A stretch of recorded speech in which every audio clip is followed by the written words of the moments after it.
Our scriptures today come from the book of Isaiah and then the book of Romans. First from Isaiah chapter 52, which is found on page 1144 on your Pew Bibles.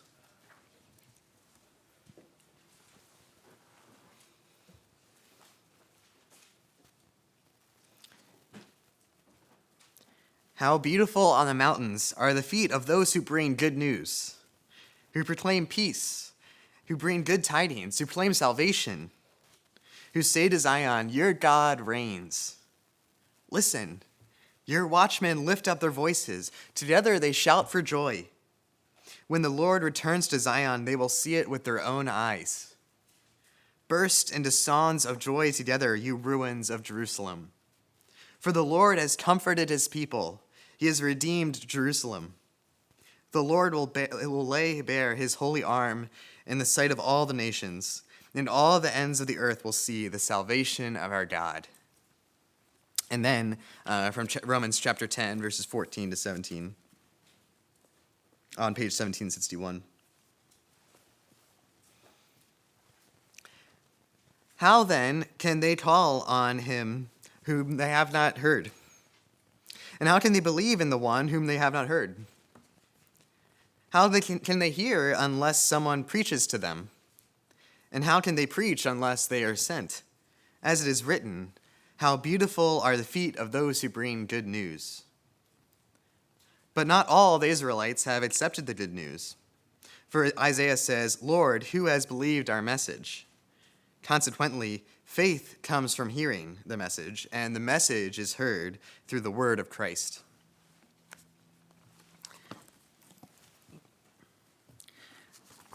I remember going to Alaska for one of my friend's weddings because she was from Alaska. And of course, you don't just go to Alaska for a day and then leave, so we spent a whole week there, and it was really incredible. I would love to show you pictures of it, but there's no such thing as a picture that actually does it justice. They're all deceptive. Everywhere you look, you see absolutely beautiful scenes that you never would have seen anywhere else. The mountains were so tall and the glaciers stretched so far. But then you would try to take a picture because you really wanted to capture what you saw so you could look at it later. So you take that picture, and then you look at your phone, or you look at your camera, and then you look at what you just took a picture of, and you're like, no, that picture, it looks nothing like what I'm actually seeing right now. No matter what kind of lighting there was or how fancy that your camera was, you just couldn't capture how beautiful it was. And what we just read from the book of Isaiah is some truly beautiful poetry. And honestly, I struggle for the right words to really capture why it is so beautiful. Explaining it is kind of like taking a picture of the Alaskan mountains or the glaciers of the Grand Canyon and expecting it to live up to what you actually saw, but I'll try my best. The passage starts with how beautiful on the mountains are the feet of those who bring good news. And you see how it starts with the absolute smallest thing, just the feet of the one person in all of Israel who knows the happy message that he is about to bring. In ancient times, they obviously didn't have internet or text or cars. So if a great battle was won or lost, the only way to get the news out was for a man to literally run all the way from the battlefield to the city. In this verse, you can see the messenger running and hear the thumping of his feet as he runs alone to tell the good news. Now, the sight of a runner bringing good news to Jerusalem was a common sight to people at this time. But the runner was practically always bringing bad news. Israel was being conquered. All its inhabitants were being deported away from their homeland and practically sold into slavery. But here you see a joyous announcement. Peace, good news of happiness, salvation for all. All this is great news. But it's summarized by something that isn't only good news for Jerusalem, but which means that all of creation is being set right.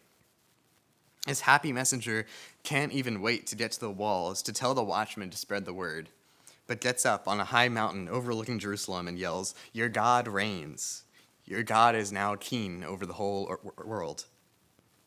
Again, these are beautiful words, but I think they need some explanation. Your God reigns is the fulfillment of the whole hope of all of creation right from the beginning. At the time when Adam and Eve were exiled away from the garden, the world has been in rebellion against the rightful God and king of this world since the beginning. And that's led to war and poverty and death and depression and school shootings and sadness and pain and toil and heartbreak and deportations and despair. These people that Isaiah was writing to would have felt this more than most. They faced invasion after invasion for centuries. They had to deal with their own corrupt rulers stealing their money, taking bribes, and oppressing the poor. The only hope for this world is that it would give up its rebellion against God, that it would invite God back as its rightful ruler, and that everything would be set right. All that is sad would come and true, and goodness would finally prevail over evil. All this is contained just in the words, "Your God reigns." And it's the constant refrain of the Psalms, "The Lord reigns." Somehow God has triumphed over the forces of evil, and the world no longer contests his rule. Praise be to God, the Lord reigns. And this narrative shifts as this incredible message finally makes it to the watchmen over the walls of Jerusalem. And these watchmen are so used to seeing swarms of armies at the gates, ready to kill, plunder, and destroy. But now they see just the one man, running with a smile on his face, feet thumping against the ground. And finally, he gives a message that makes it so the watchmen can't help but sing for joy. They're so used to hearing solemn messages, but need to be quickly and quietly delivered to the king. But now they're so happy that there's no time for a chain of command. Everybody needs to know. And suddenly, what they're seeing shifts too. And no longer did they just see the single messenger running toward them, but they see God himself returning to the city. What does that look like? I have no idea. But for so long, Israel felt as if God had abandoned them because of their sins. And suddenly, for whatever reason, God has forgiven them and returned to them. And not only is God with them again, but they can actually see God.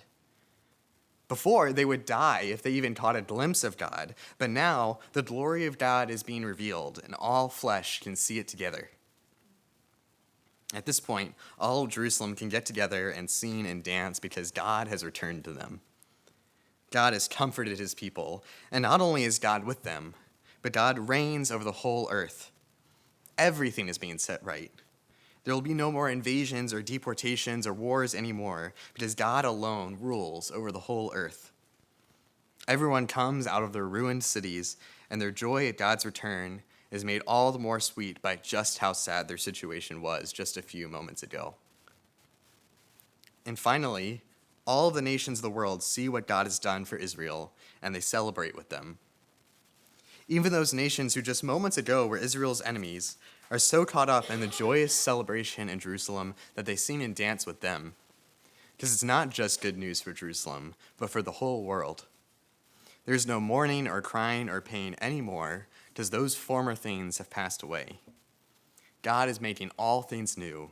He reigns over the earth, and everything is being set right again. And now even the enemy nations recognize it and are glad. So you see how this passage started with just the smallest possible thing, the thumping feet of the messenger of good news, the only one that knows the news that will set the whole world singing, and grew and expanded until every nation on earth joined in. This is really, really, really good news. And let's read the whole thing again so that we really get a sense of the whole picture. How beautiful upon the mountains are the feet of him who brings good news, who publishes peace, who brings good news of happiness, who publishes salvation and says to Zion, your God reigns. The voice of your watchmen, they lift up their voice. Together they sing for joy. For eye to eye they see the return of the Lord to Zion. Break forth together into singing, you waste places of Jerusalem.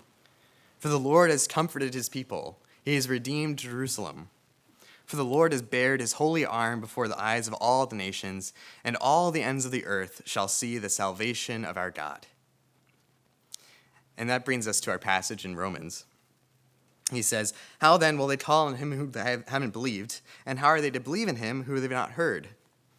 How are they to hear without someone preaching? And how do they preach unless they're sent? As it's written, how beautiful are the feet of those who preach the good news. So whenever Paul preached the gospel, this is what he saw himself doing. He saw himself as the happy, running messenger whose feet thump along as he gets close to Jerusalem and cries out loud on the mountain for everyone to hear the incredible news: your God reigns. In fact, this might have been the passage that Paul thought about whenever he used the word gospel. The word for good news in Isaiah 52:7 is a rare one in the Greek translation, the Septuagint. That's used. It's the same word that's used for the word gospel, euangelion, the central message of the Christian faith.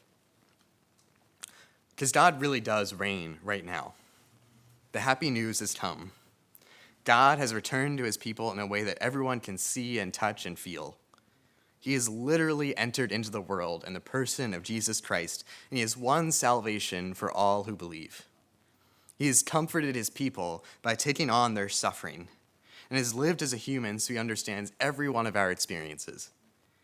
He's created a kingdom of peace, not by shedding the blood of this world, but by shedding his own blood, so that everyone can join in with what he's doing. Our God reigns over this world through the Messiah, bringing justice and righteousness, casting out the corrupt judges, bringing safety and prosperity for everyone. Jesus says, "All authority in heaven and on earth has been given to me," and not to any sinful human being or corrupt judge, but to the rightful God and King of the universe. And the message of God's salvation for the Jews has reached every nation in this world, so that this room would be filled with a kingdom which represents every tribe, nation, or people. How can you keep this happy news inside? Whenever Paul went to preach the gospel, he went as this same happy messenger whose feet thumped against the ground as he brought the good news of God's triumph and reign over all of creation. He went because he knew some information about this world, which, if anyone knew what he was saying, if everyone came to understand it, it would set them all to singing and dancing and celebration. It would cause everyone in all of creation infinite joy.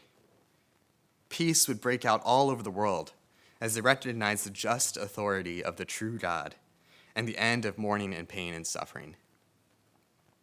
How did Paul keep all this news inside?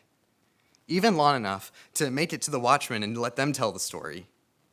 No, Paul gets himself up on the high mountain, thumping and treading along so they can yell to the city, "Peace, joy, good news of happiness, your God reigns." The whole world would be so delighted to really hear and understand this information.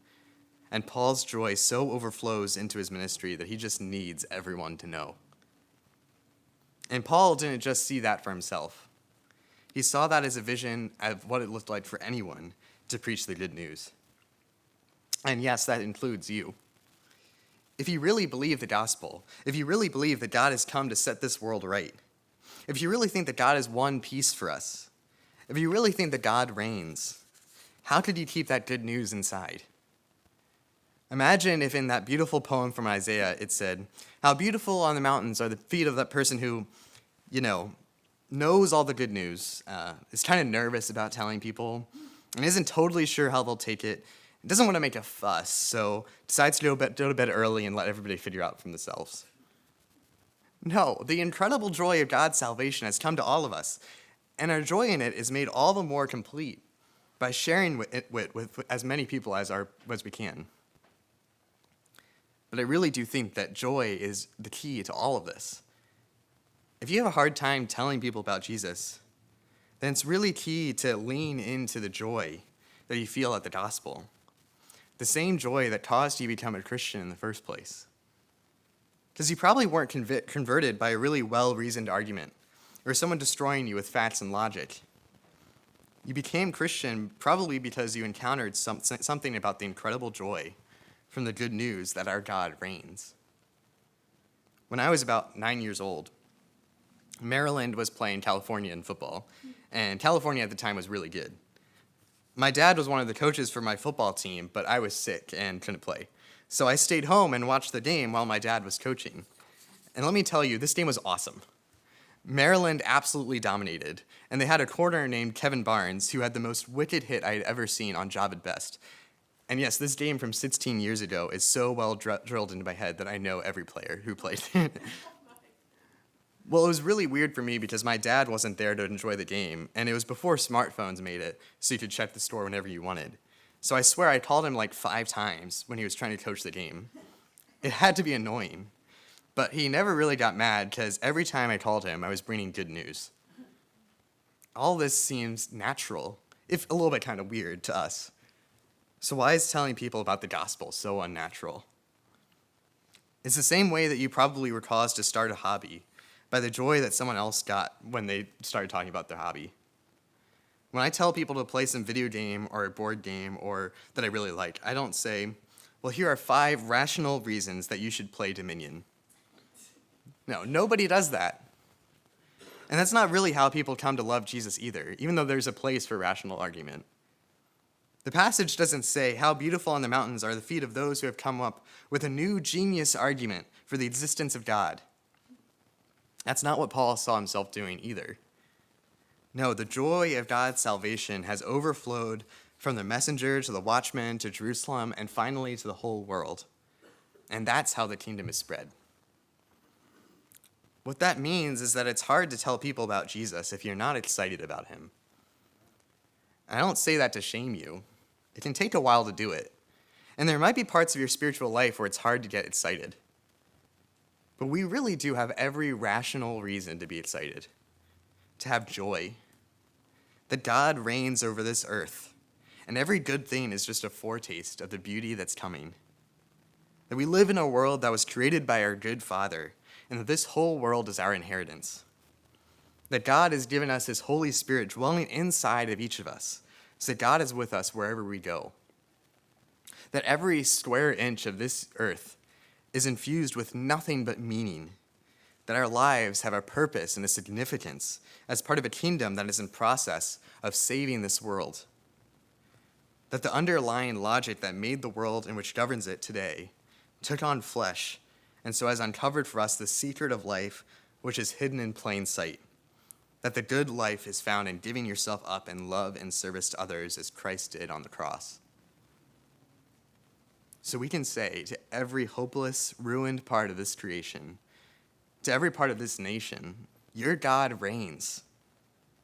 And they think this world has no meaning and nobody cares about us. But we have the good news that this world was made by a loving God who came and died for us. Everywhere we go, we see people see nothing but doom on the horizon. Our country is going to pot, or war is coming. But for us, this is just where the work begins. The work of the kingdom, which is going to win because God is on its side. The world is laboring under the delusion that pain and suffering is all there is to look forward to. So how can we not get up on the high mountain and tell them that this is a delusion? To tell them the good news, your God reigns. So that eye to eye we will see the return of the Lord to this world, and all the ends of the earth will see the salvation of our God. Let's pray. Great God, give us joy in your salvation, because we're not thinking straight if we don't have it. Let that joy overflow into the broken parts of this world, so that every square inch of this earth can be transformed by your gospel. Amen.